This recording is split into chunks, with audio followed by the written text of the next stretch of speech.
Elements to work properly. So that's the question I have. That's if there's not enough, then this. Well, I've run into that before. Yeah. And,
now, I'm also on the board for the fire I got it. station, the new Oh. fire station. Yeah. This has not been brought before us. No? No. Guys, Dan's gonna keep coming back in here every time. I'm amazed this is here this soon. Well, we've had other, engineers do that. Do you approve, they want input? Yeah, essentially that's what this is it preliminary concept review. Yeah.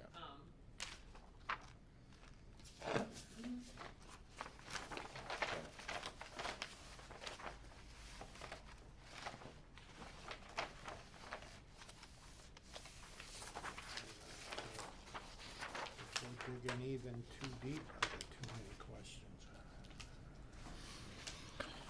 I have a lot of information here. Oh, we're able to get going, yeah. Oh, jeez. Recording in progress. Okay, being 5:30 PM on March 25th, 2026, I'd like to call the Town of Bourne Board of Health meeting to order. And this Zoom chat, this meeting will also be held on Zoom, or accessible via Zoom. The Zoom chat will not be monitored. Participants who wish to speak must raise the hand icon until the chair asks them to unmute. Note this meeting is being televised and recorded by Bourne Community TV for replay. If anyone in the audience is also recording or videotaping, they need to acknowledge such at this time. All items. Yes, okay, thank you. All items within the meeting agenda are subject to deliberation and votes by the Board of Health. If anyone from the public wishes to access the meeting remotely, they can do so by clicking the Zoom link or by calling the following conference line on their phone and using the Zoom meeting ID and password below. The dial-in is 1-309-205-3325. Zoom meeting ID 848-0862-6866. Password 897944. Okay, item number 1 is attendance. Margaret Reale, Here. Dusty Meyer, Here. TJ Ellis, Here. Miguel Prieto, Here. Bob Collette here. Okay, item number 2, 171 Clay Pond Road. Pio Lombardo, professional engineer of Lombardo Associates, and Spencer Linz, EIT CSE of Pear Corporation, request for a preliminary conceptual review of a proposed septic system upgrade to support the development of the Southside Fire Station at 171 Clay Pond Road. The review will consider the overall wastewater management approach, proposed system components, design flow, and consistency with Title V, 310 CMR 15.000 and Bourne Board of Health regulations. Mr. Lombardo here? Sorry.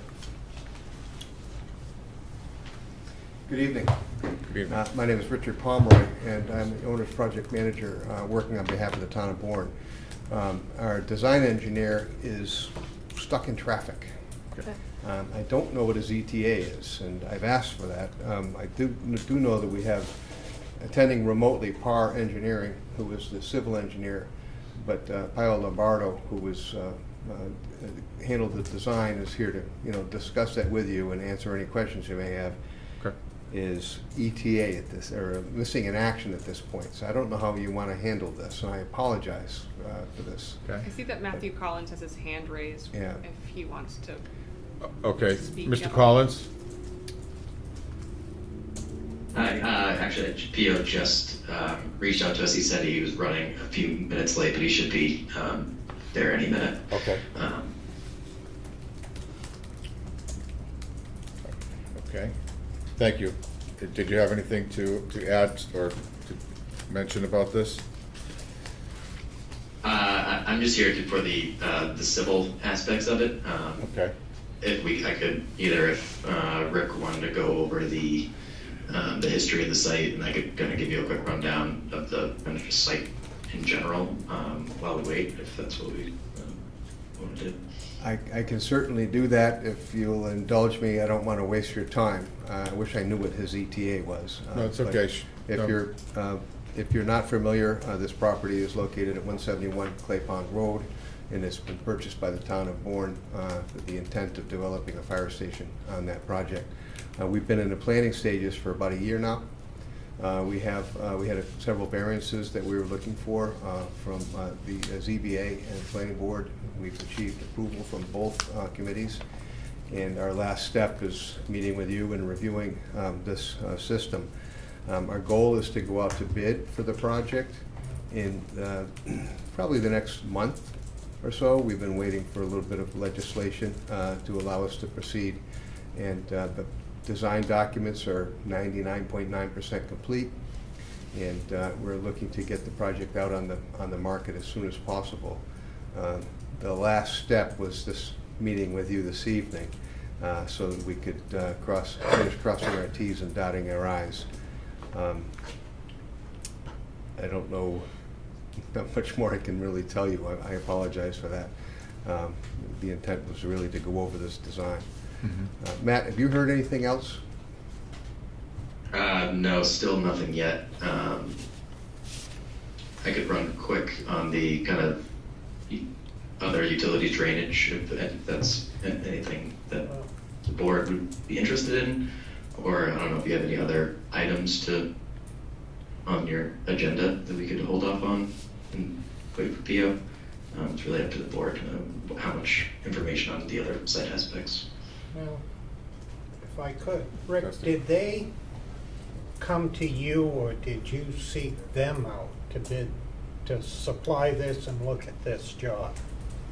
Meaning Nitrex? Yep.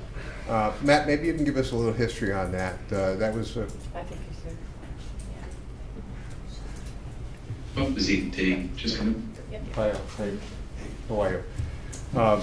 Par Engineering contracted with Lombardo Engineers to design this system. And this Yeah, I know the this- key aspect of it was obviously one of the nitrogen reduction, but it came to us that they did not want a blower in the system. And really Nitrex, I'd say, is really the only and the best, I'd say, from the Mass DEP qualifications to provide that nitrogen reduction without a blower. Now, the other question that comes up, has this been used in a commercial aspect or just residential? Yeah. Would you like to join? Yeah. My apologies, got delayed here. Sure. P.O. Lombardo Associates. We've been engineering the Nitrex system for a good 25 years. So yes, it has been used in commercial applications. There's a facility in Sudbury in which it's being used at the Sudbury Crossing Shopping Center. And because of its location, the Water District is involved in it, and we're required to achieve an effluent total nitrogen below 5 milligrams per liter. It's not a state requirement, it's a town requirement because we're in the zone 2 of their water supply. And the average we've been achieving is under 2. And that's been operating for, what is it, 4+ plus or minus years. And we're required to collect weekly samples. So That's the important part of this for me. Because it's all new to us, Well, the Nitrex has been around for 25 years. but not in Massachusetts. Oh, no, au contraire. I mean, excuse No, me. I heard where you stated it was in a mall. Well, it's been tested and monitored at the Massachusetts Alternative Test Center here, George Heuffelder. Yeah. It was there for 2 years back in 2001. And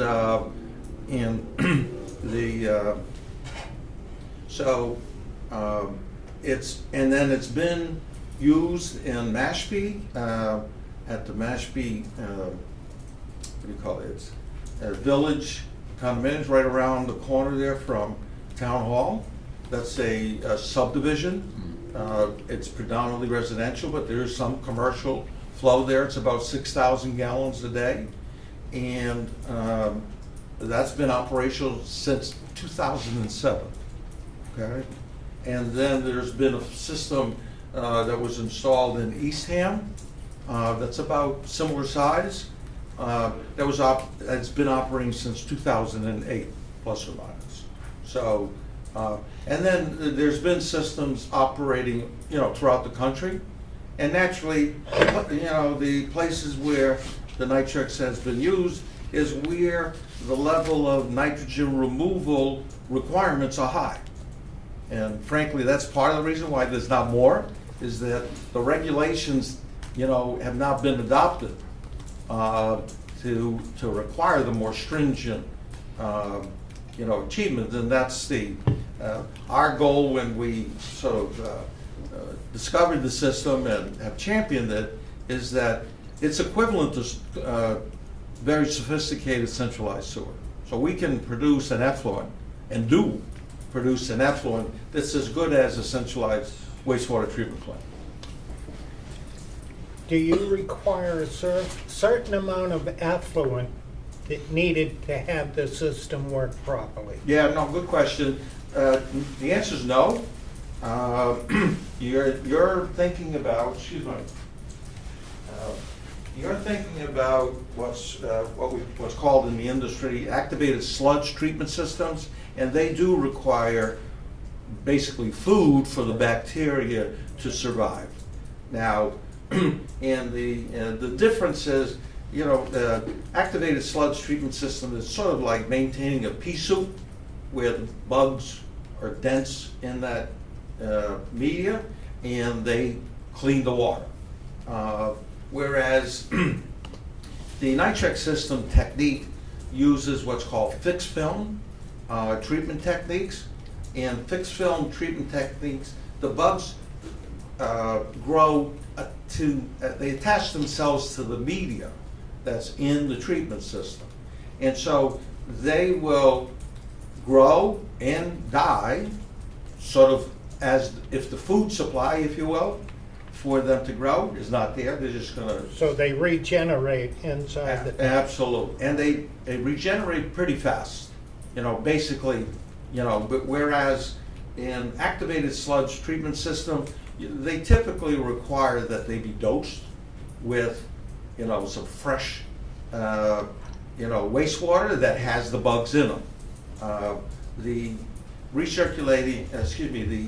fixed film treatment technology does not. It's much rapidly, and frankly, the fixed film treatment technology that we're building on has been around for over 150 years. It was it's called trickling filters years ago, and that was the standard sort of method that was used. So the science is very well established, and the engineering is. We've been doing this for 25 years.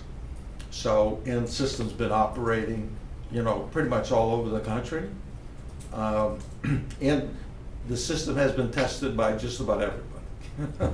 And I guess if they say imitation is the highest form of flattery, we've been flattered more than I really rather be hired than flattered.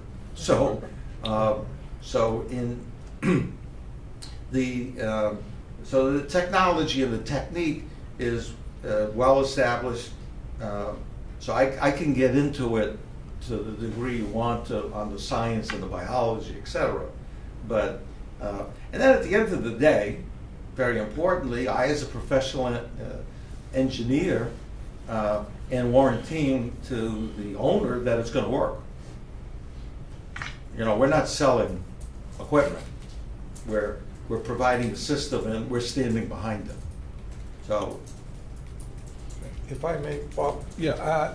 I think we may have, because of the slightly late arrival, gotten ahead of ourselves with an answering question period.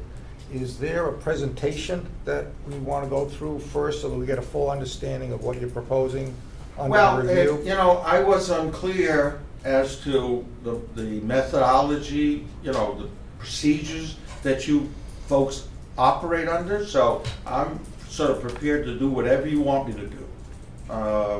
And from one level to walk you through, all of the materials have been submitted to the town, you know, per the requirements, and they've all been reviewed, you know, by the health director. And, you know, questions asked and we've responded to them. And, you know, so, you know, we've prepared a project narrative, which I believe tells the story. I'll be happy to go over that, you know, for the audience at home, or, you know, for you folks, just to sort of appreciate you saying, you know, sort of the start at ground zero, as I, you know, as my doing. So if you like, I could start there and we can keep it simple and go right through it. And then, you know, I'm prepared to walk through the drawings with you to explain what is being proposed here, and the design criteria. It's all spelled out in black and white, and you'll see that on sheet 1. So if you're amenable to that approach, I'm happy to do it. I didn't want to be presumptuous on what to do. We appreciate that. I think maybe a summary for the board would be helpful, since we've never been presented with a project of this scope. Sure, And, sure, yeah, okay. you know, Well, Cliff Notes version is fine, I think. you know, as you can imagine, I've done this a few times. So so I thought what I was intending to do, subject to what the board wanted me to do, was to again start with the project description and the narrative. Okay, so the photograph on the narrative shows, you know, the site. It's a former landscaping operation facility, and then at the bottom of the, you know, underneath there, you know, you know, the wastewater system that is being proposed consists of, think of it as, you know, there's a number of, you know, building blocks, if you will, that we've linked together. So we've got a septic tank. So I'm going to walk you through the process flow diagram that's at the bottom of the narrative, as well as it's on the sheet number 1 in the upper right-hand corner. So wastewater comes into the treatment system, you know, you know, from the building to the septic tank. The septic tank is sized as 2,000 gallons a day. The design flow was established as 905 gallons per day with the town, with Power Corporation work with, and so we were provided that, and we saw no reason to, quote, change that. So we've used that as the sizing criteria of the system. And that, you know, practically speaking, that includes the conditions during which there's a fire, which they're cleaning their uniforms. So those are obviously intermittent events. And so the system's not going to see that flow, quote, most of the time. So that, I say that because that provides, you know, let me call it redundancy. The system is sized for those peak events, conditions. And it's fine, the technology is such that it will not be adversely affected by that peak flow not happening all the time as well, okay?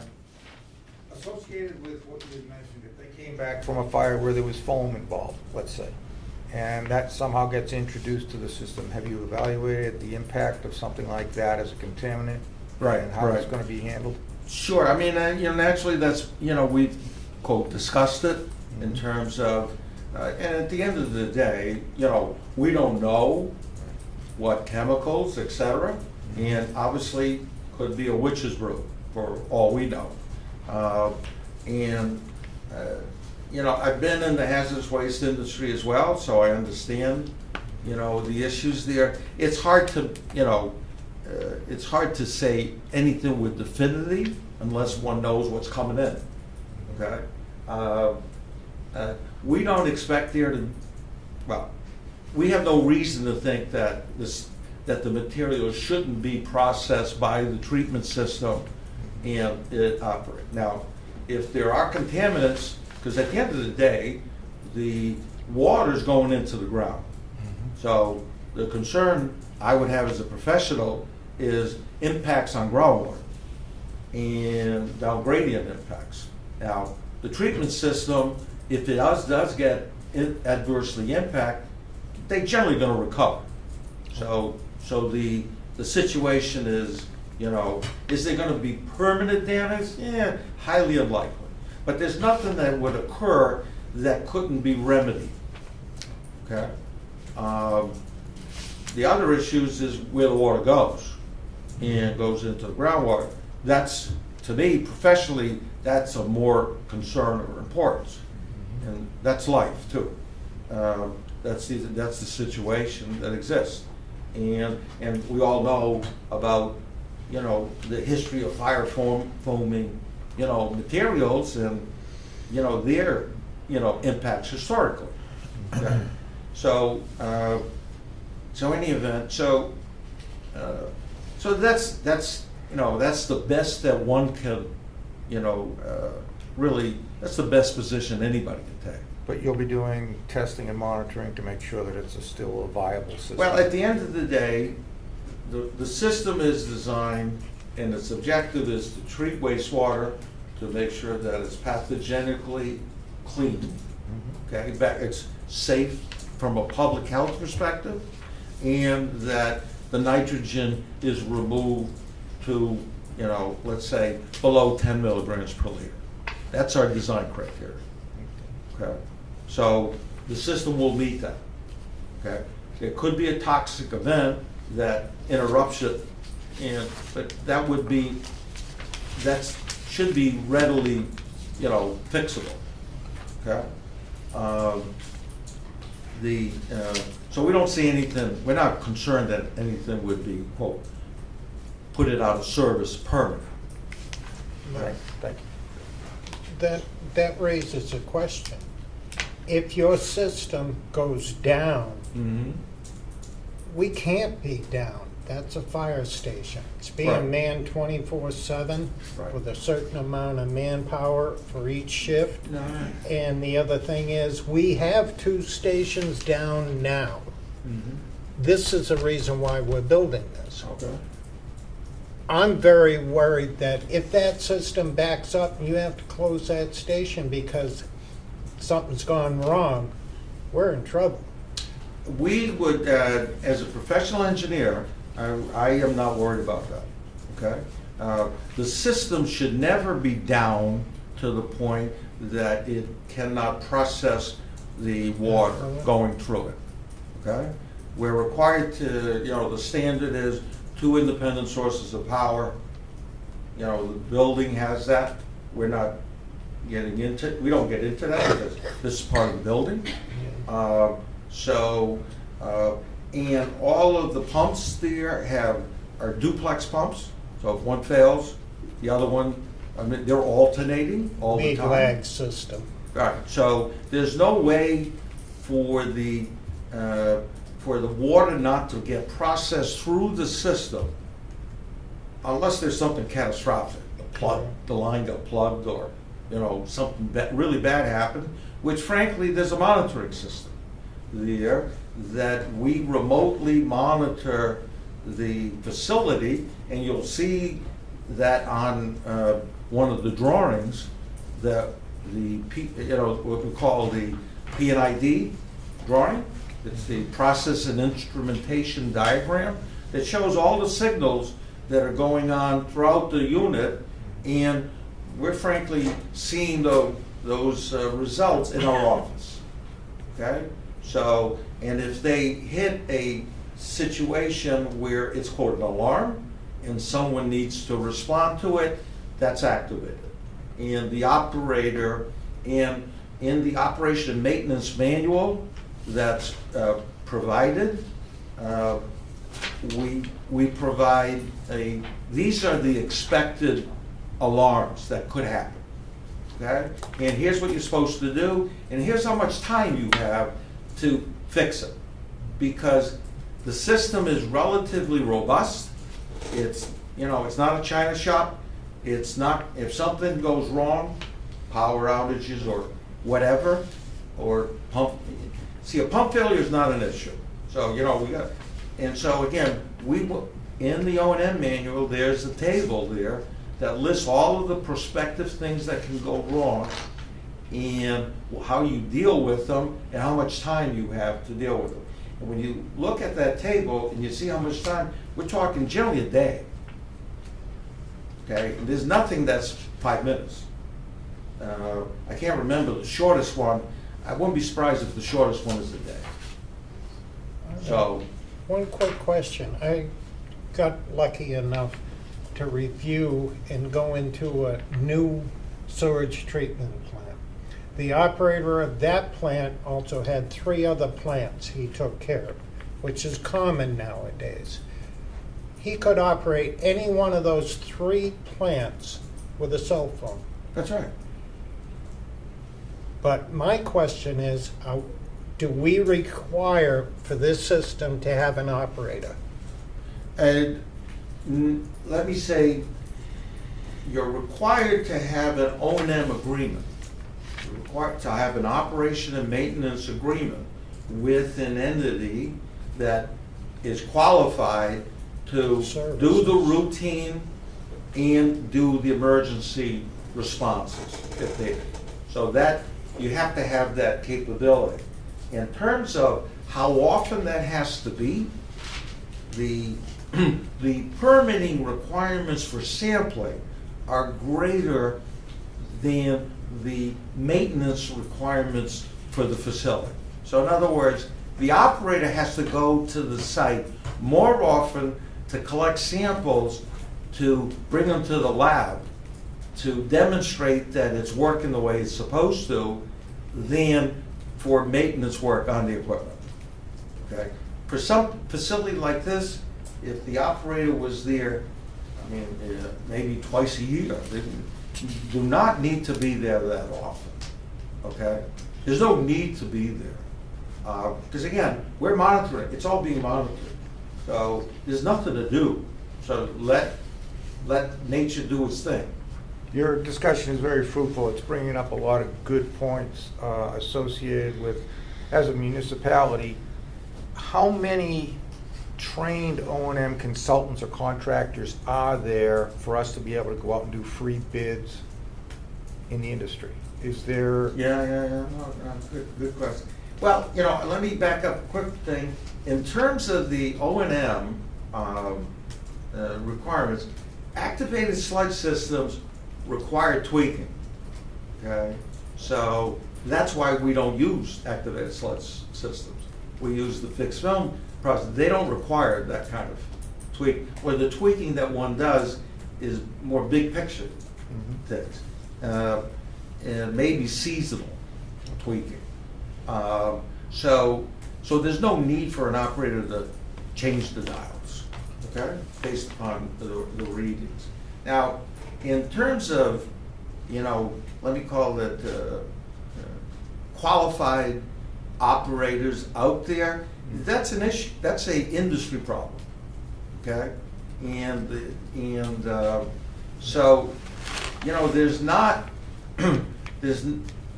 let me say, and then naturally at the end of the day, when in doubt, it's always about money. So, so they're interrelated. Right. So just about anything, when in doubt, it's about money. So, there's operators out there. They're qualified folks. Again, Rough number? not a lot. Okay, so maybe a half dozen? Well, then you get into how long they have to drive. What you're paying for on operators is breaking the travel time, Okay. okay? And they're gonna have to have a minimum, to do anything, it's 4 hours. Okay. So, and just like if you called a plumber Mhm. or somebody for your mechanical system, air conditioner, heating, 4 hours, and there's this charge. So, so that's really what the challenge.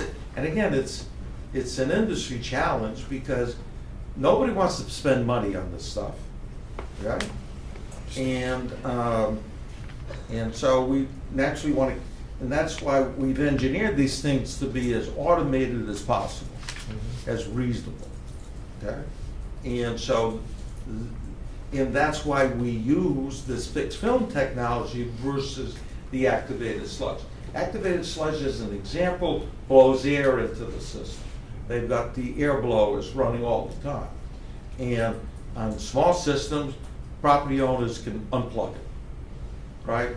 There goes your treatment, okay? They can't do that on this type of technology. Okay? So, so that's a long answer to your question, but it's really, if you want to pay the price, you can get just like virtually any. If you pay the price, you can get, staff.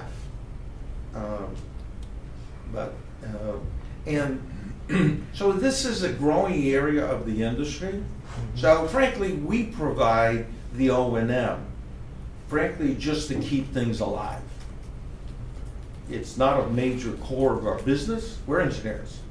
And so, but we're not going to let that piece of the puzzle destroy all the work. So, we take projects all the way from the beginning, all the way to the end. And the end being operation and maintenance. And so we make sure it's done, because a lot of the things that need to be done, we can do from our office. Or just being smart. And in this case, we have people that, we use on as needed. Okay. So. Yeah, but I see a cost factor that never goes away. And if we put in a standardized system, IA system, that's only every couple of years to have them, they have to test, check out the system. This continually goes for the life of the system. No, any IA system is required to be sampled. Every 2 years. Yeah, they're all that required. Yeah. The only difference with these, this system and systems that are classified as, provisional, or as this system is, or piloting, is that the first 3 years, there's more frequency of sampling. For instance, Correct. for the first 3 years, we're doing quarterly sampling. After the 3 years, it's twice a year. And it's a smaller amount of sampling. I don't know. The only thing that bothers me, the ones that, it's a great system for a mall, hospital, high usage. But we won't have that high usage. You're talking how many men for 24 hours. It's different. They come back from a fire, they take a shower, they clean up, everything of this nature, wash their gear. Yeah, we'll have a little bit more, but nothing to that extreme that they need a tech like that, for checking. The problem of it is there a panel, and the people back in manning this station get notified if something goes wrong, so they don't overtax the unit? In other words, guys, hey, go down the street, something of that nature. Yeah, I would urge you to, the objective of the engineering of these systems and the design is that you don't know we're there and you don't want to know, okay? And the system works, okay? And you can continue to live your life and operate your facility as you would normally and not be concerned about this. Now, there's standard practices about don't throw toxic materials, et cetera, but that's just normal. Yeah, that's So- every day. Yeah, but the system gets scaled according to the demands of its use, okay? So this system here is scaled for this flow and of this quality.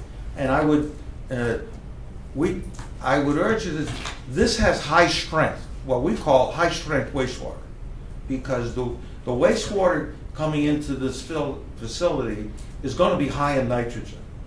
Why? Because most of the wastewater coming in is really bathroom wastewater. Correct. Okay? There's no laundry facilities to Oh, speak yes, of. we have it. Mhm. You know? And Yeah, there's laundry in there. well, but it's Yeah. you know, residential wastewater is 65 milligrams per liter of nitrogen. We expect this one to be higher than that because of you've got a number of the folks that are there that are just day people. Okay? So a hefty amount of it's like an office building, if you will. And office buildings have very high levels of nitrogen. Because again, it's predominantly bathroom wastewater. So now we're jumping around a little bit, and you know, I didn't finish in going through the process flow diagram and the plans and specs, so you can see what has been designed. And so wastewater goes into the septic tank, and then you'll see we say it has the septic tank with a EQ tank. EQ means equalization tank. So the septic tank is 2,000 gallons, the EQ tank is 1,000 gallons. And what that means is that there's a pump in that EQ portion, and the water level in that goes up and down during the day, okay? So it equalizes the flow that goes to the treatment system, and so that we knock out the surge. For instance, if they're having there's a fire and they were cleaning all of their loads, et cetera, there could be a surge of flow. So that dampens the surge, because the treatment systems work best when they see steady flow, as steady as possible, okay? And then the next step it goes through is what we call the RMF. RMF means recirculating media filter, and and this is that fixed film technique that I was referring to. So the wastewater gets sprayed onto this media. That's how it gets its oxygen, is by spraying the wastewater, and it then passes along the media.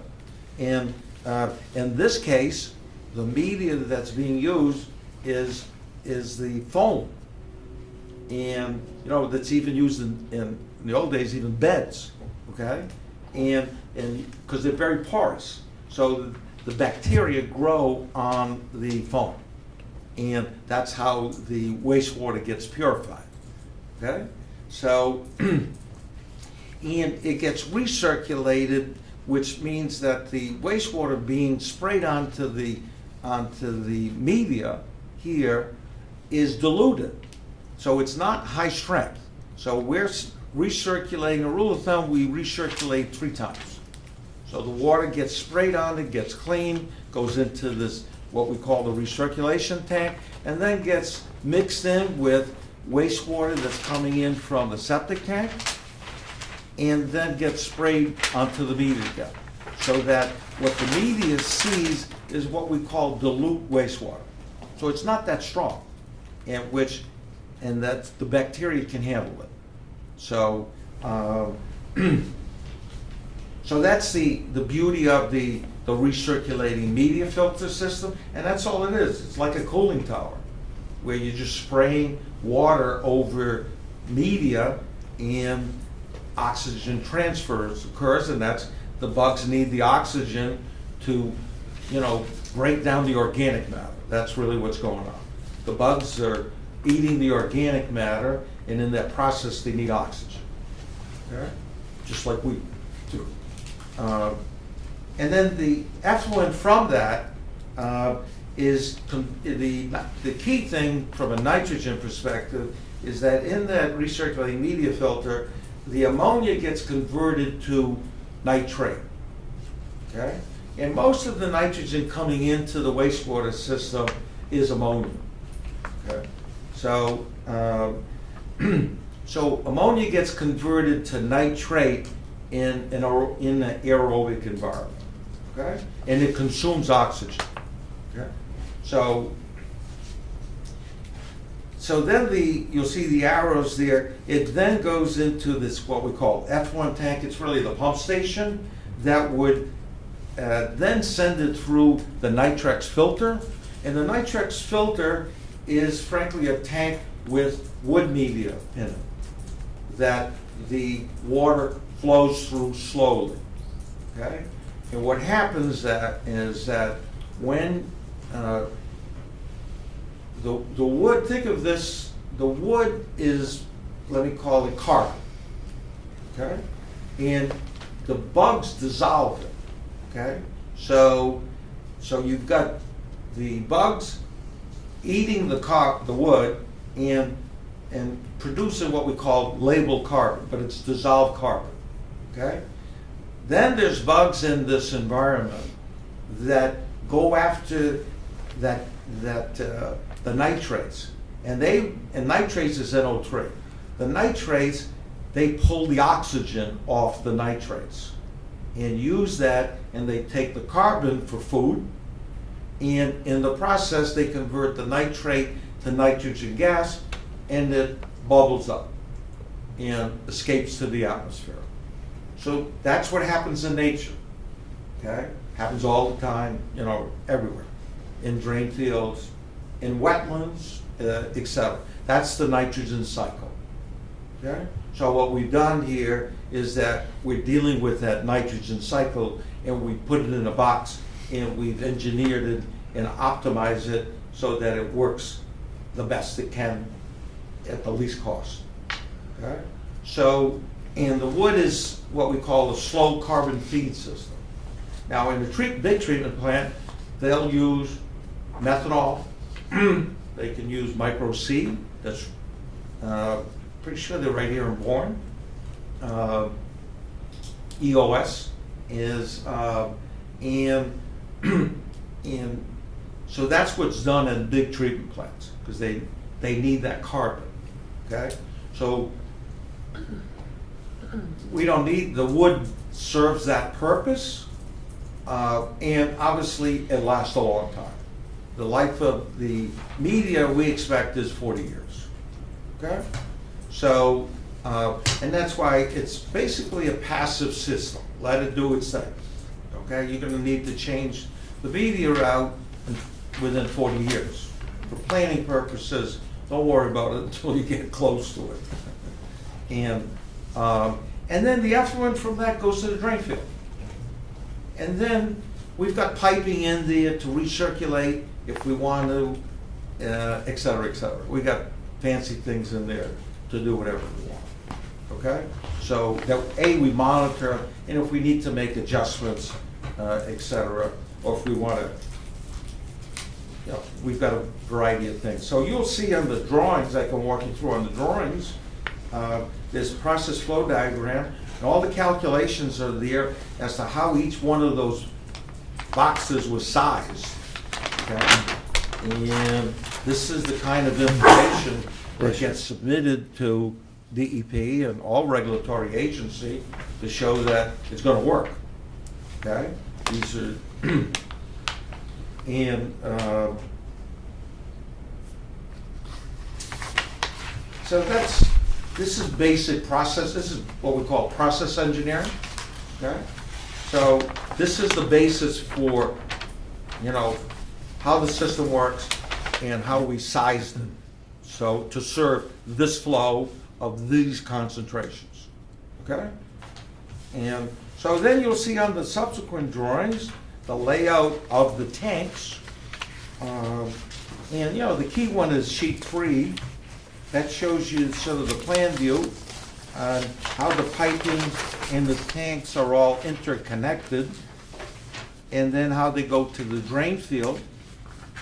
And you know, and then the subsequent sheets, you know, for instance, sheet 4 is what we call hydraulic profile. That's how water moves through the system. You can see the pumps. One has to show a hydraulic profile always, because you've got to show that, yeah, water will move through the system, either by gravity or with pumps, and anything by gravity, we have design criteria. There are standards on slopes, et cetera, et cetera. Okay? And then on sheet 5 and 6 are really for the contractor. Okay? Those are the details of, here's the tanks that are going to be, you know, procured. And here's where the pumps are. And you'll see there on sheet 5 as an example, in the bottom right-hand corner, you'll see the float elevations. When's the pump turn on? When's the pump turn off? How much water does that contain? Et cetera, et cetera.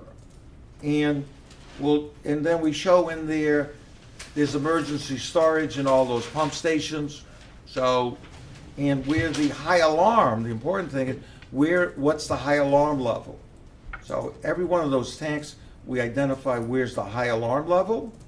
And that's what I was referring to earlier, where if water hits that level, there's an alarm that goes off, and the operator gets notified, and the operator knows, and that's the beauty of the electronics, is that they know what's going on, rather, you know, before they get there, and then they'll know how much time they have to get there. Okay? Now, it's not unusual for floats to get stuck. You know, it's usually pretty simple stuff that occurs. The floats get stuck, or a line's plugged for some reason. Okay? And those always happen at 2 a.m. on Sunday morning. Yeah. Of course. Always. On a holiday. Now you know why nobody wants the job.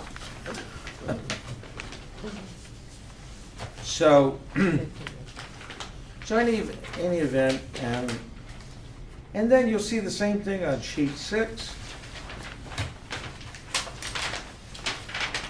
for the different tanks. So again, you've got you know, the elevations there. So we know, and this is how we know how much time we have. Okay. And then, very importantly, question will always come up about odors, and so the system is properly ventilated. Okay, so the foul gases will go through the building vent or into the drain field. Okay, and then sheet 8 is the electrical. And then on the left side of sheet 8, you'll see that's the P&ID. That's the process and instrumentation diagram. That's what the electricians are going to be doing. They're going to be wiring all of the instruments, and they go to what we call the PLC, which is the computer that runs the facility. And the computer decides what signals to send to what equipment. The computer decides, you know, send a signal out for an alarm or whatever. Where is the computer located? I'm just curious. What's that? Where is that said computer? Yeah, no, good, right. Where's that located? On site, or is that in your? Oh, yeah, no, it's on site. Yeah. And if you look at sheet 3, it's in the building. Yeah, I was just curious. Yeah, it's in the operations room. Yeah. I don't know if it's that part of the control panel.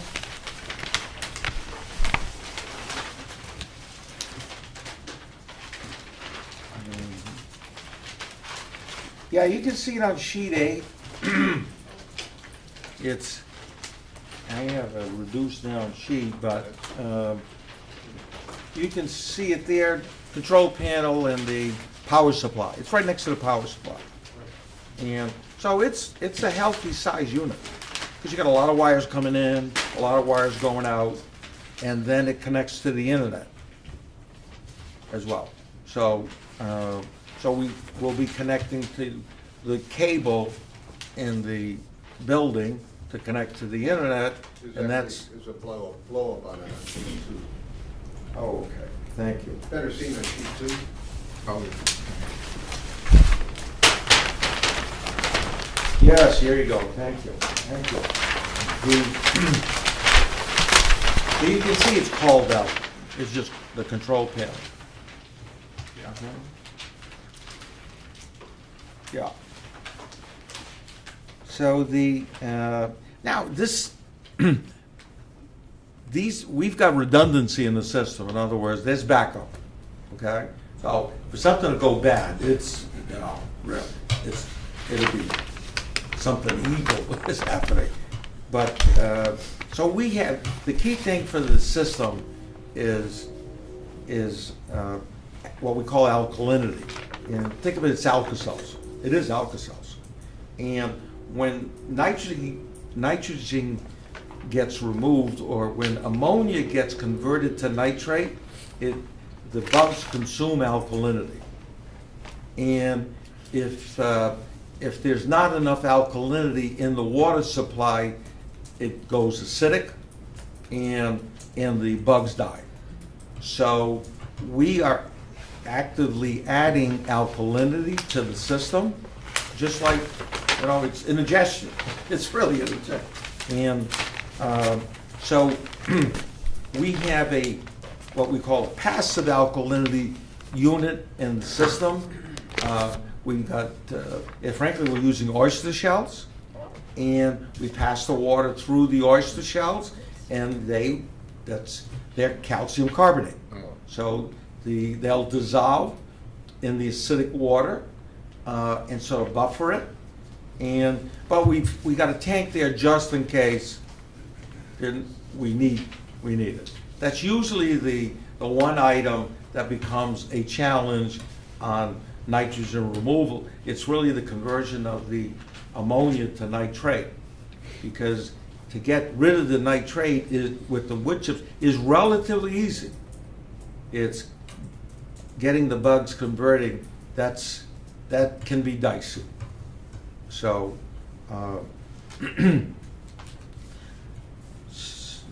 so again, you can see as water flows through the system, it's either moving by gravity or being lifted by pumps. And I would use the term as just being lifted. There's no high pressure here. And so these pumps are all very small pumps. We're talking 1/3 to 1/2 horsepower pumps. So, and you can see the first sheet where we projected where the electrical demand is for the facility.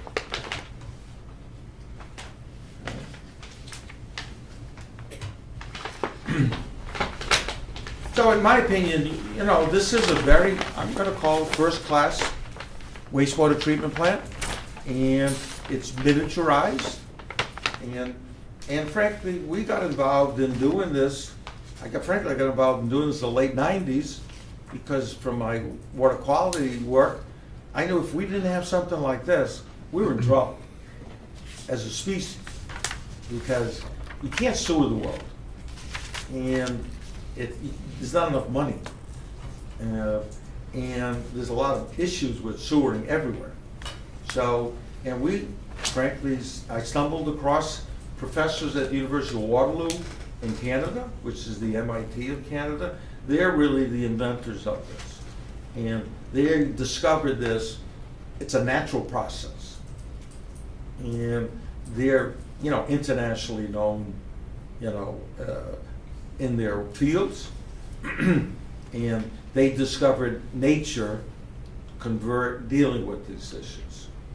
And so what we've done is frankly put all of that knowledge into a condensed, package that's engineered, permitted, and, et cetera, made it commercially available, which is a grind, I can assure you. Right. 'Cause,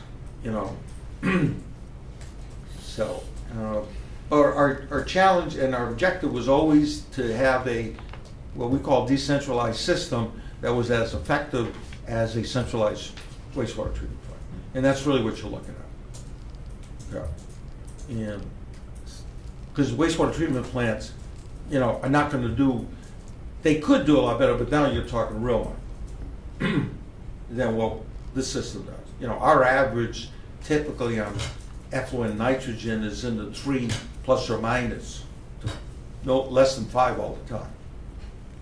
Yeah. So you say it's like a 40-year lifespan on this? Is that what you were saying Well, earlier? we call it useful life. Useful In life. other words, you gotta replace it. Right. Yeah, and you replace it by, basically it's a landscaping kind of job. You would, because we frankly had it done for another reason, but you just gotta suck out the material that's there and then, blow it in, if you will. I know it's required to meet BANR, but there are multiple DEP-approved technologies that meet that standard, right?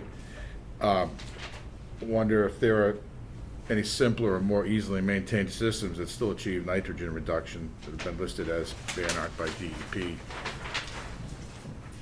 How do I say this? I want to say good luck finding it, Yeah. and you're not going to find it. Well, This is my profession. Good luck. We're the best. With Yeah. all due humility, we're the best in the business. Right. And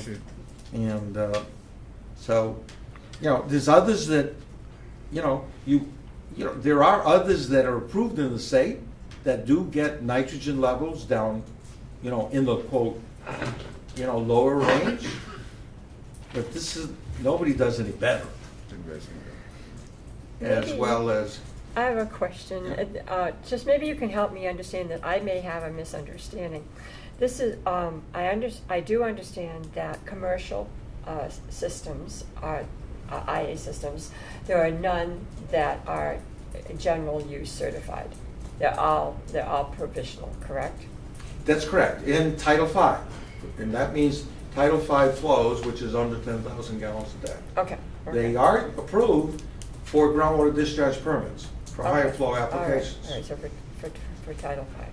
So, what I don't understand is a great system like what you're describing, and it's been around for many years, it's being used. Why wouldn't it, is there something about commercial that they're not approving them for general use? Why are they all provisional? In other words, a system like yours, that if it works as well as you say it is, why is it provisional? Well, you're not preaching to the choir, but, I asked the same question too. But the reality is that the procedures to be approved for general use is that you have to have so many systems operational for X number of years. Yeah. Okay? Nobody does these systems unless they're forced to. Okay? So, or they have vision and want to be a great environmentalist. Okay? So, now some communities are starting requiring the treatment systems at the higher performance level. And as I recall, and I don't have total command of this, but as I understand it, this location is in this TMDL watershed that requires the best available technology. Okay? So this site requires the use of, forget the acronym, but the BN, best available nitrogen reducing technology. Right.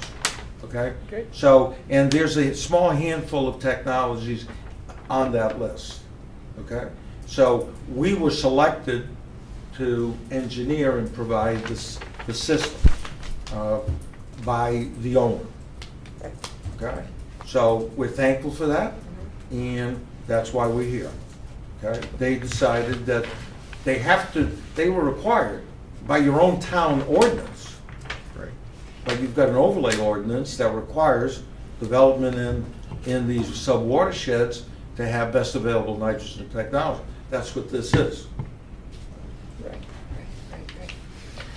Yeah, I was just asking that question because I thought that general use, I mean, in other words, maybe commercial, for some reason, commercial cannot have, I don't know why, they have none are approved for general use, but the general use certification implies a longer period of time of, to me, maybe I'm wrong. Yeah, I wouldn't put a lot of, I think there's the use of the general use designation is assuring to folks, but I'm not impressed with its use. At the end of the day, does the system work, and is it cost competitive to get the job done? And I would prefer not to comment on the whole regulatory process, because now you're dealing with a whole different animal. Okay. And everybody has an opinion about this. All right. But I shared with you, that's their procedures. Okay? So, other communities don't, other states don't have this issue. I want to add, thank you so much, and I don't want to boot you out, I just want to add something to that, because there's a lot of discussion on the different systems. Because we're dealing with Chapter 149 in municipal statutes, this is designed, the system is modeled after the nitric system, but it's open-ended to other systems that meet local and state regulations, provided that they meet the BANR requirements. So we have, by law, have to provide more than one manufacturer for any system that goes into the project specifications. So the system's been designed around what sounds to be the best. I'm not an expert in this, but so there could be equals. Well, we've got the lowest number as put out by DEP. Yeah, so there could be equals that are submitted by the contractors that are at the discretion during and after the bidding process. So just, we're not locked in. Thank you. That's all very great, real helpful information. I have to do my due diligence here and ask why it's being designed for about 40% greater than what the design flow calls for. The other two stations use about 200 gallons per day, and I think based on that data, it was calculated that an actual wastewater flow of 665 would be what this facility would handle each day or produce each day. And so this one's being designed to handle around 904 gallons per day. Well, if you see remember, code flow is different than average flow. Code flow, because average flow means that you're undersized 50% of the time. Sorry. So, code flow is peak flow, if you will. Okay, so one always has to design for what you expect to be maximum conditions. And so so you see the number that's 665, I believe. Mm-hmm. That's the additional. The design flow is 905. Right. Okay. I don't. That's not that. I don't see that as an issue. I mean, as a practicing engineer, I don't see any issue with that. Okay. All right. Well, it's just for the board's benefit, for my benefit, anyway. Yeah, just curious. Yeah, the 665 is average flow. Okay. The 905 is design flow. So just to speak to that too a little bit more is, our largest station, our headquarters, which is designed use as a fire station, a conference center, office space, it's public space, is designed at 683 gallons per day. This station will be smaller. So I've questioned the 905 several times. We did make our way down quite a little bit. but I mean, you've spoken to the fact that it's not going to affect the effectiveness of the system, but is it an increased cost for the town's taxpayers? That's not necessary. Right, right. The figures that are used for the design flow are pretty standard. I mean, at the end of the day, it's, the design flow is being used is 55 gallons per day per person that's there on a 24 all day. Okay, that's based upon 1 bedroom and 2 people per bed. Mhm. So, if anything, I would, I think the opposite is the situation. Okay, it's not over-designed, in my opinion. Okay. Because, and when we did the comparables, as Caitlin asked us to, we came up with the average here would be 665. Okay, so to have a design be 1.5 times the average, that's not unusual. All right, I was curious, it just looked like it was a little It disproportionate. would be malpractice to have it be much lower. Yeah, okay. Oh, thank you. You don't, Yeah. no. So you're saying there's an engineering factor safety involved in the calculation associated with the 1.4, but I think the question is there a beneficial to the taxpayer in comparing what the cost is at the 685 versus the 905? Is there a savings? Is there any size in the tanks and the pumps and the size of the field? No, That's the question. Is there a difference, and will it still handle it? Well, I Because we have understand. evidence that it does it on the When station. in doubt, it's money. And systems don't come in, they come in incremental sizes. To change the flow by, let's say, 100 gallons a day, would the system size change very much? No. Okay. So are you gonna save much money? No. I mean, we are very sensitive to cost because we obviously have clients, everybody. I don't have a client that doesn't care about money. So, Right. so Not only the initial cost of designing and installing, but long-term maintenance, is there a difference there too with the size of the system? no, I mean, again, this technique that you have in front, this is the least operational maintenance cost. Okay. I mean, there's no blowers, you really just small pumps. Okay. One thing to consider with this as well is that some of the big money aspects of it is in the equipment, the pumps, the controls, the tanks. I'm not sure if the tank size will decrease much, but I think it's incremental compared to the pump costs and the controls and everything else. And the most important thing that I think you mentioned was that the system, if it's not used at the design capacity, it still operates.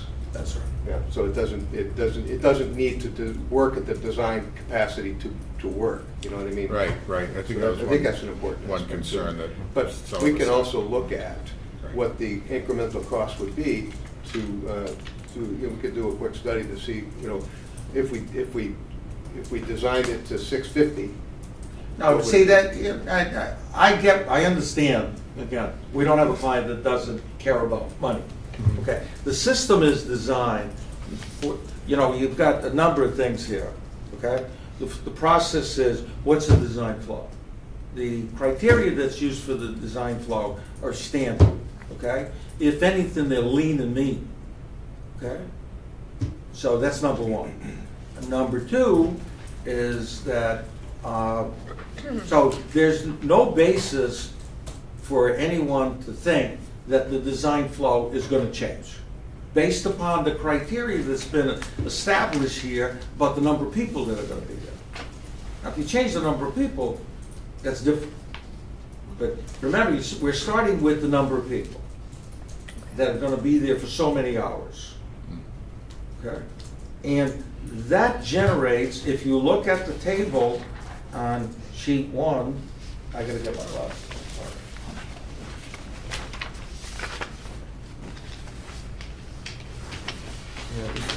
system. Usage as opposed to. As you're looking that up, just, you need to remember though that the station is also being designed for the future and to handle the capacity of growth within the community in that area. So it will not be manned immediately with the full design capacity, but it will eventually. And it's also intended to handle any storm flow coverage. If there was an issue and the bridges weren't operational, we had to have coverage or backup coverage. It's designed as a location that we could have mutual aid stay there. So it's got a higher capacity than just the substation. Yeah, the way that the design here, the way we were instructed to design this wastewater system for these number of people here for 24/7 and, you know, X number of people for normal workday, 8-hour workday. Yeah. And if, I can't see it great, but the total for that is close to 600 gallons a day. Okay. Okay, just for that.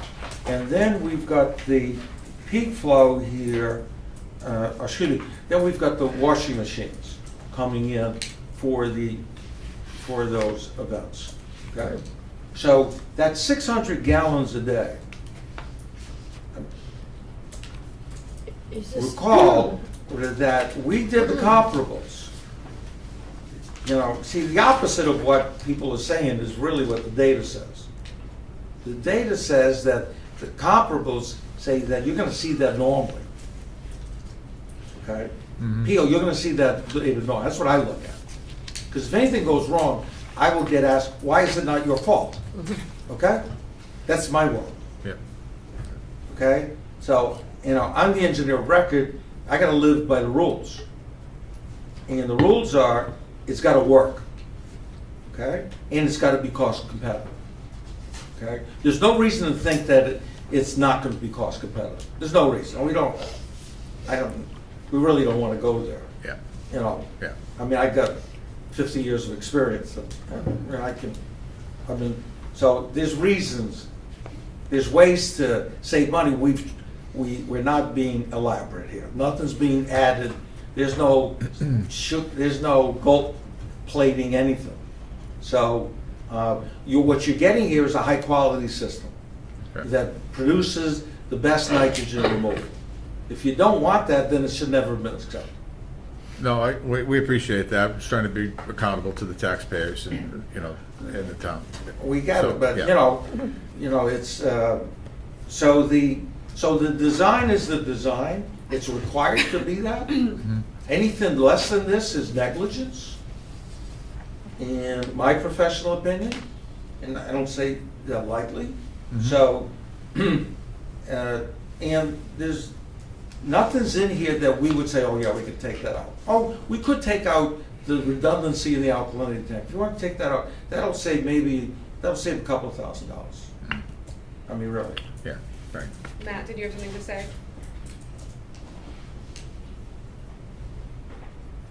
Oh yeah, I was just going to weigh in on the Title V, the flow calculations. Caitlin and Stacy, we had a few meetings around October, kind of going over. We had a few back and forth, and the 905 wasn't just kind of a random number.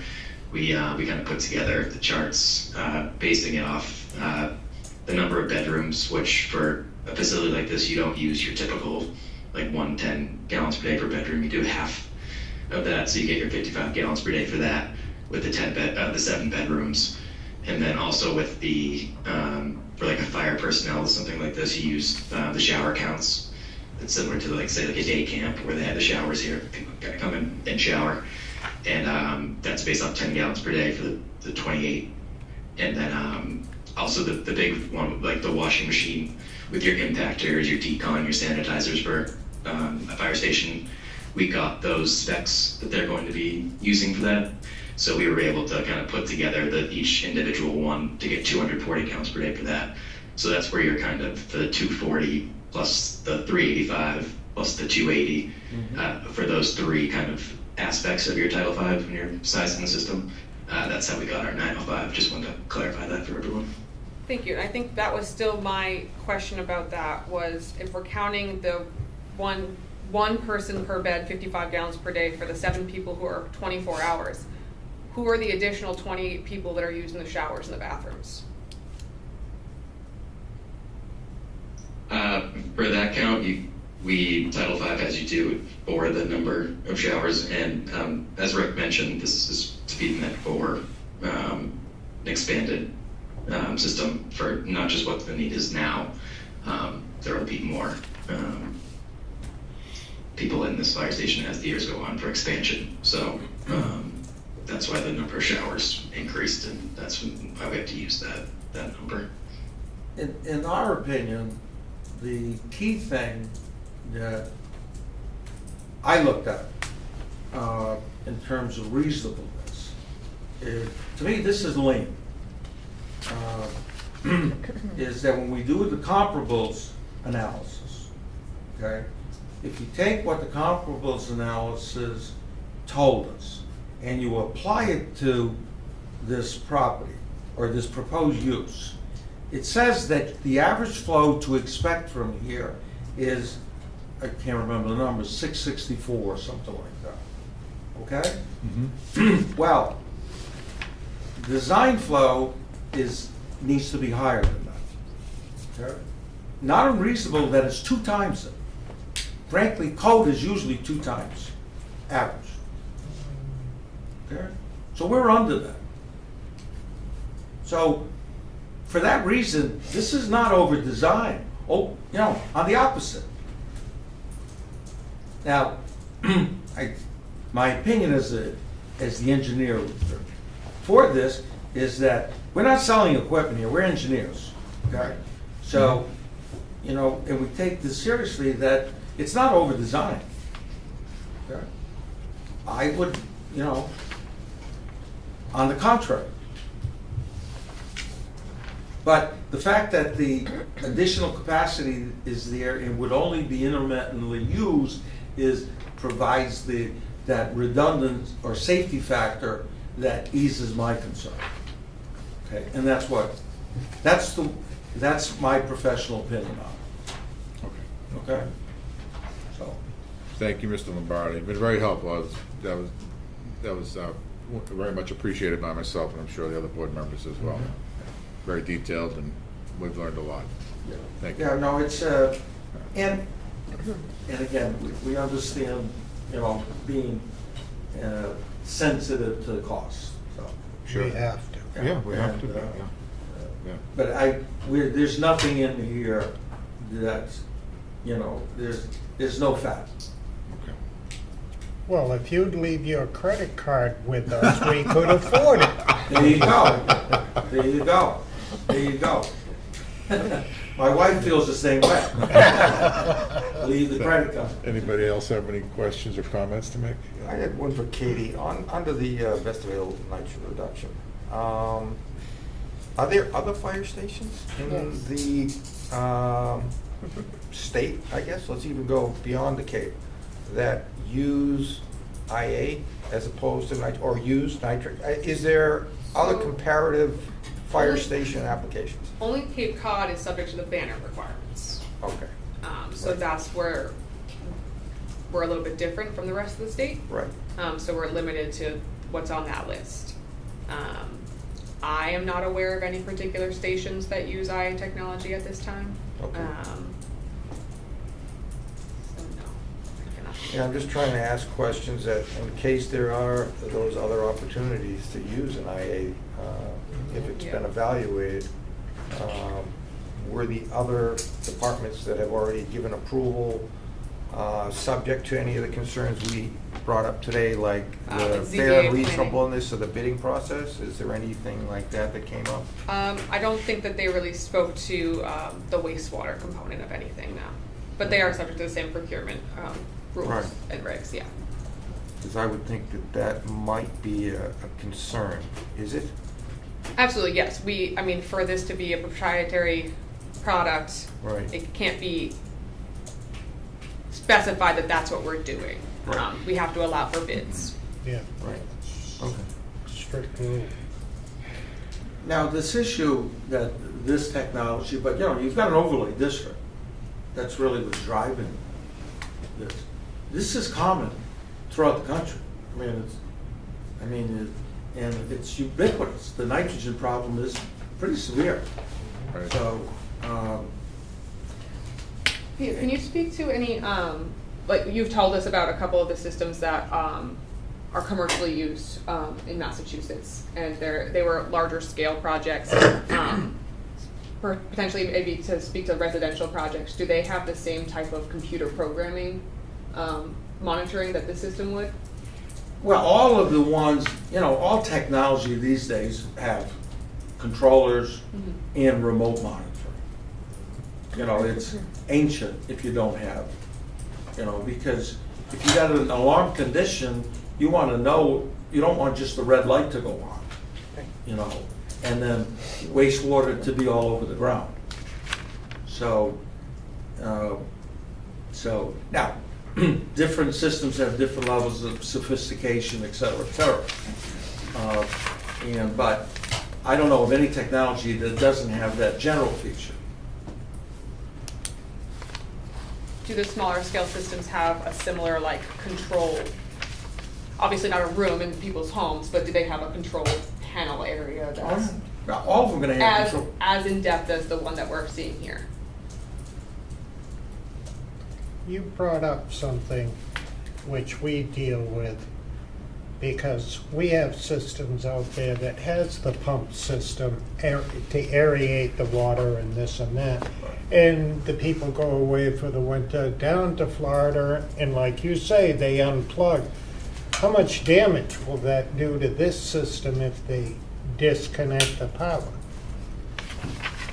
No. None?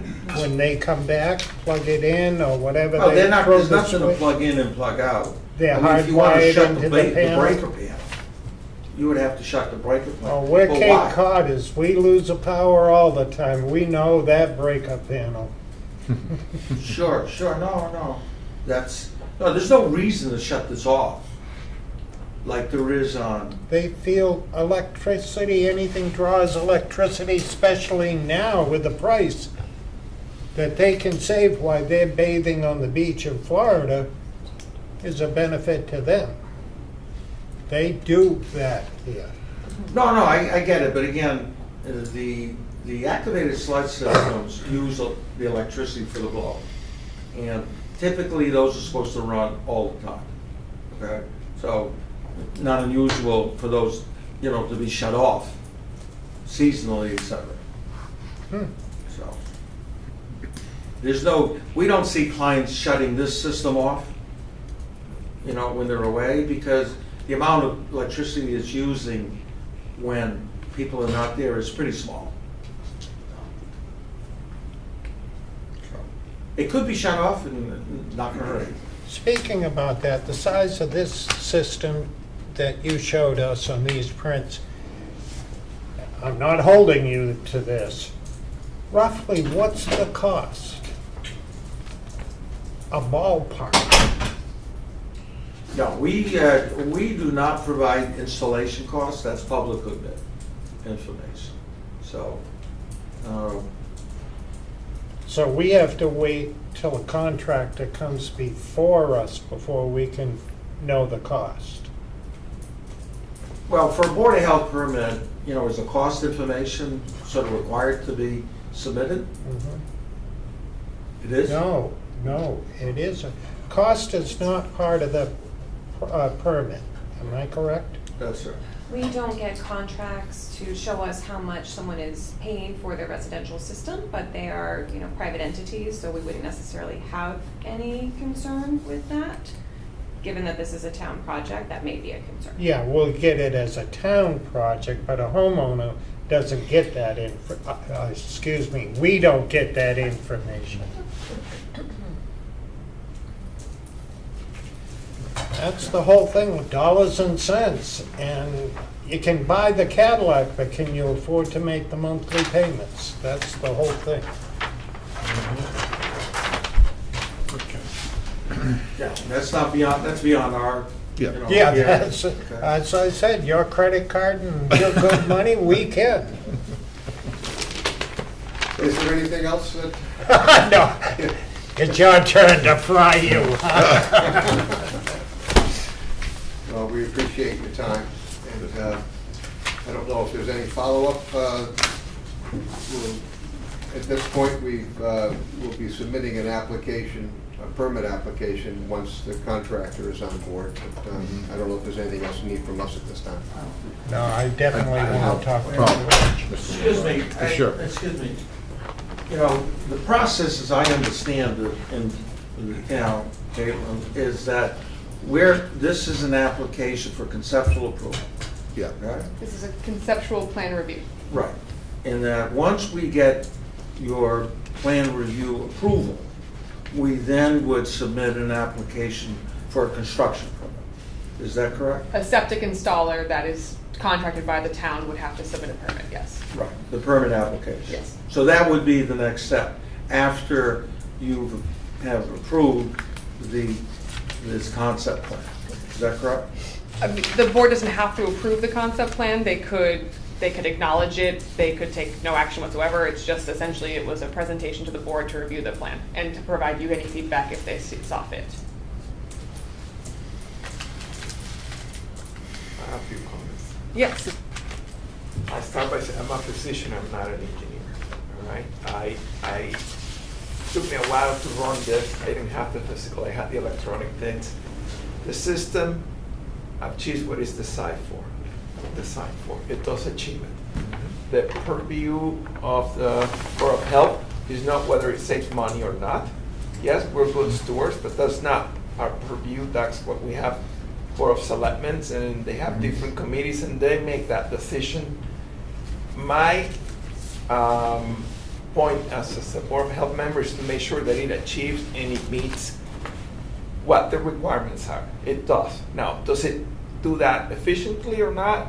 I don't know. I'm not an engineer, and this is the only one that we've seen. We're taking Mr. Lombardo's opinion that this is the best available there is. I don't know if the town has an engineer that will validate that or not, but it doesn't seem, at least on paper, it achieves that purpose. But this just brings up the fact that we are regulating people out of the Cape. 2 nurses moving out of the Cape because it's too expensive, and the assistants are not making housing more affordable for people. Yep. We went to the testing site, and the people from the testing site told us there is no benefit for the homeowner with this. If we have a system, and I'll have that question for Michelle, we have a person who installs a system on the provisional list, and then 3 years later gets removed, and 2 years after that he wants to sell the house, and he goes through a Title V inspection. Is that a failed system, and then they have to install another one after just 5 years? No. Well, I mean, it seems to me that this is ludicrous, and now we're complaining about $2,000 because it's affecting the town, but the point is, the town does not generate wealth. The town gets wealth from the people, the taxpayers, so the taxpayers are being hit twice. Can we just not get a waiver for this, just to get a regular system? And if not, then it means that our regulations are wrong, and we need to do something about this. I mean, I just think that this is like onerous, as you're concerned about the cost. Yes, I'm concerned about that, but I'm concerned about my patients that are telling me that if this continues, they're gonna have to move. And my 2 nurses left the Cape. They're professional. A nurse married to someone else who's a professional and they cannot afford a house in the Cape, and we're gonna make this more expensive? I mean, we have to wake up to reality. We're regulating people out of the Cape. This is gonna become a boutique retirement community. Is that really what we want? So just to reiterate, these regulations only apply to new construction, new development at this time. And that's it. And that regulation was created as a way to balance. No, the one that you sent us, it says that we can require a burn system anytime, whenever we think it's appropriate. I mean, that's very vague. I'm very concerned. Yes, your regulations are up to your discretion. That is the Board of Health's purview. You guys need to weigh the environmental costs associated with what is proposed. That is the purpose of Title V, that's the purpose of local Board of Health regulations, is to maintain the Right, but environmental integrity of this location so But that we can you continue haven't to. proved that this is for sure going to protect the environment when you have just provisional systems. You know, this is not a mature technology that is established, that's what I'm trying to say. If we were moving to the sewer system, why can we not just throw something and have it processed at the base? The plant base. I'm not an engineer, I said I'm a doctor, but I'm just. So yes, it does meet what it was achieved to do, but you know, we need to come up with, is this an efficient way for us as a town and the community to continue? Those are my 2 cents. Thank you.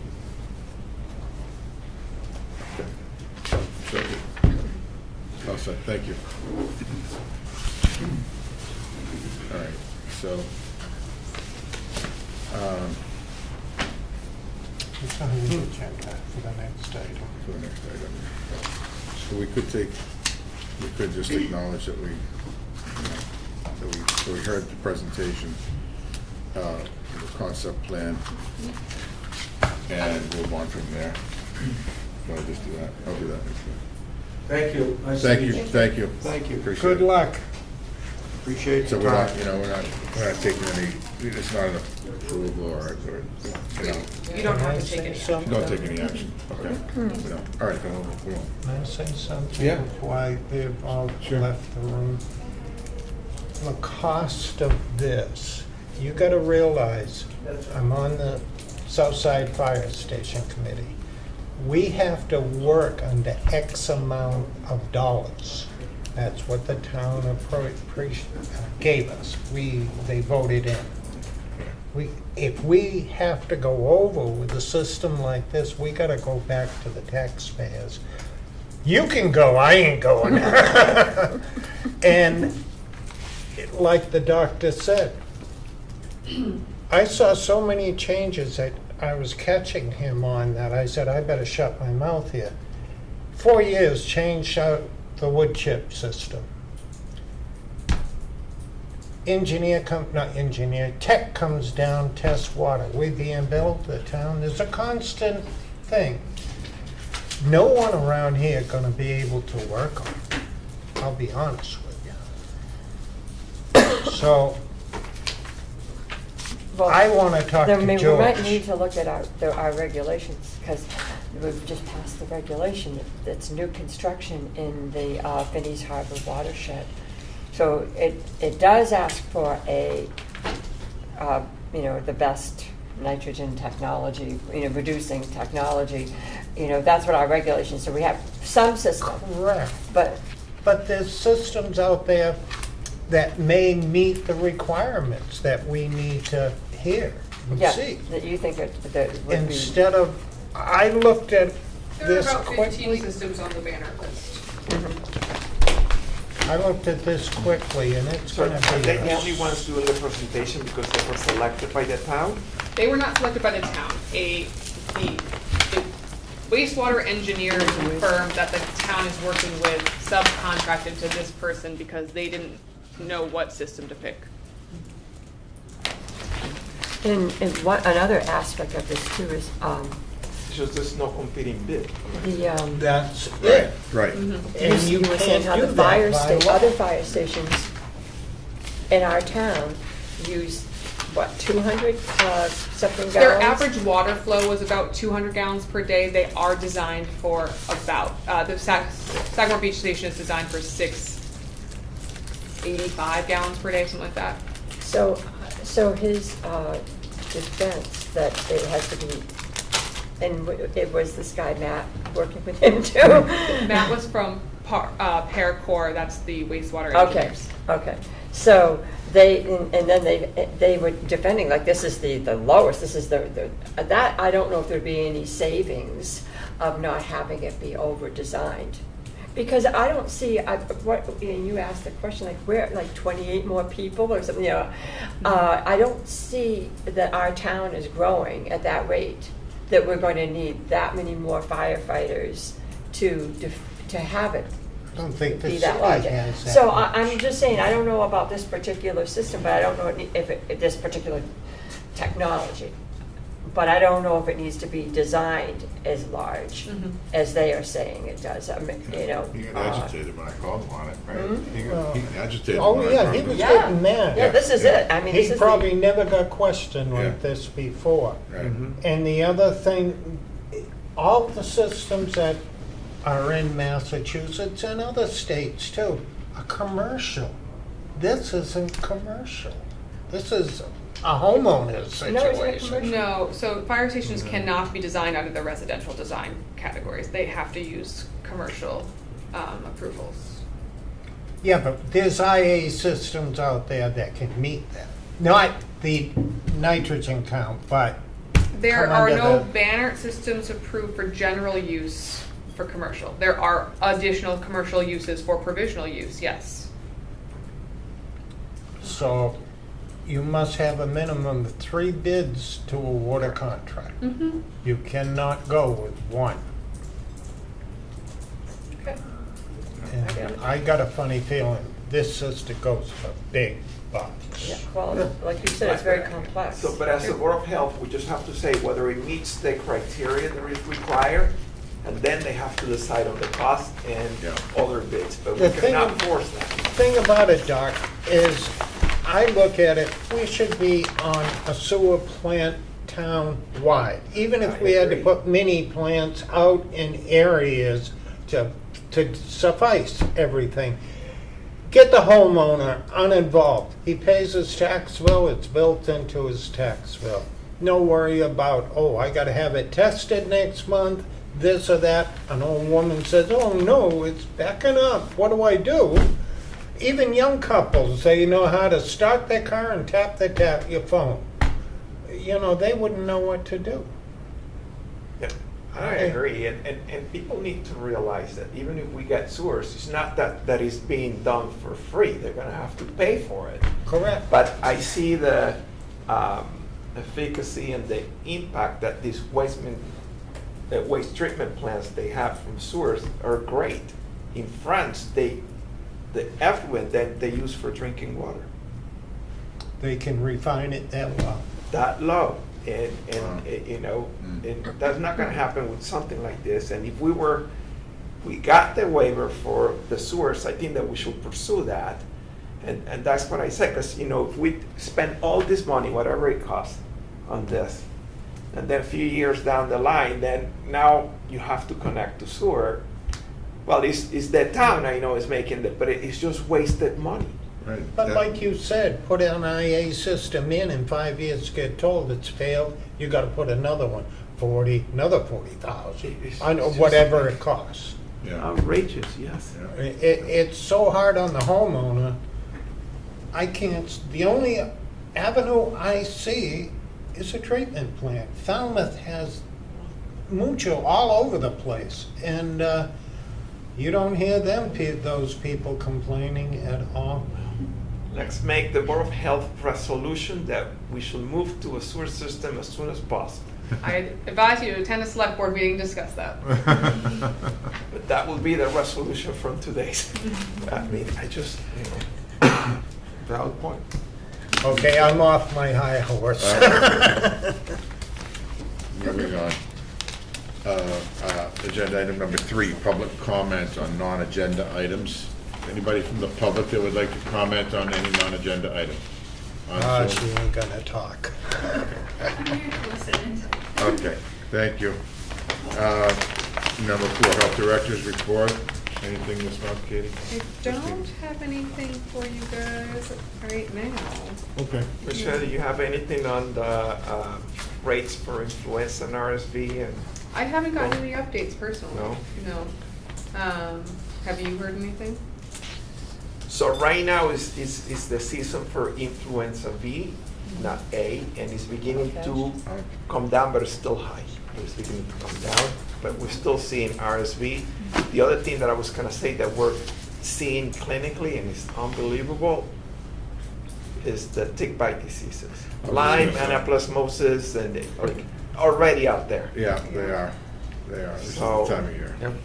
Yeah. Been around for quite a while. I wonder if we shouldn't put a little PSA in the newspaper about ticks and. We typically do. Maybe in you the can report on spring. that. Mhm. We have been getting press releases about that. Yeah. Mhm. We could definitely do our annual reminder earlier this year because we are seeing a lot more of it. I can't hear. Okay. But we also, I'm surprised because it's been so cold too. but yeah, we had a really good deep freeze this year. I thought we were gonna be a little bit longer without them, but Right. it's not happening. They're more and more pervasive every year. It's great. They probably like it cold. So yeah, an update and a reminder, and I know Margaret, you were unavailable, and Dr. Prater, you said you would most likely not be there the 3rd for the site visit. No, I'm seeing patients. Okay. We have the 586 Shore Road site visit scheduled for Friday the 3rd at 1 p.m. And then we can have a point on the following meeting for the board members who were present to report on it to the rest of the board, if that works. Sure. Mhm. And is it okay, I mean, I know it's private, but I've been down there many a time. Would it be okay to just, for me to? I can go down reach there? out to Mike Carter and just kind of give them a heads up that, board members might want to come check it out, just do like a drive-by through the drive. And the issue through is the that parking most lot. of that plot is a coastal bank, is that the? Correct, Yeah, that plot number 6. yeah, that far Plot one in 6. the back. It should not Because I've exist. been down there, but I, when I went down there, I was looking around and saying, is this a coastal bank? And It is deceivingly so, yes. It doesn't look like it is, All right. but it is, yeah. And it's, I'm assuming it's eroding then, right, for it to be, or is it not? Yeah, because it's abutting the coastal resource, yes. Okay. I'll take a peek. I think that's it. Stacy did just say that, was it DPH? Yeah, DPH put out an advisory yesterday that infants should continue to get RSV immunizations for the next month because of an uptick. Katie, do I have to get the board's permission or your permission to go down and visit George down the test center? Absolutely not. You can go hang out with him. No, he brought it up. So I want to go see George, because he'll tell you right to your face. He what's did tell me right that or- they review the plans, the IA system plans for towns free of cost. So I did send him what they had, asking for his advice and his thoughts. I haven't heard back yet, but so He is a hopefully he'll walking computer. give me some feedback. He is amazing. He's up when it comes to that stuff. Okay, agenda item number 5, any comments from the board regarding future agenda items? Hearing none, I'll entertain a motion to adjourn. No, I want to stay. I'll move that we adjourn. Second, third, All right. and fourth. Thank you. All in favor, say Aye. aye. All right, okay.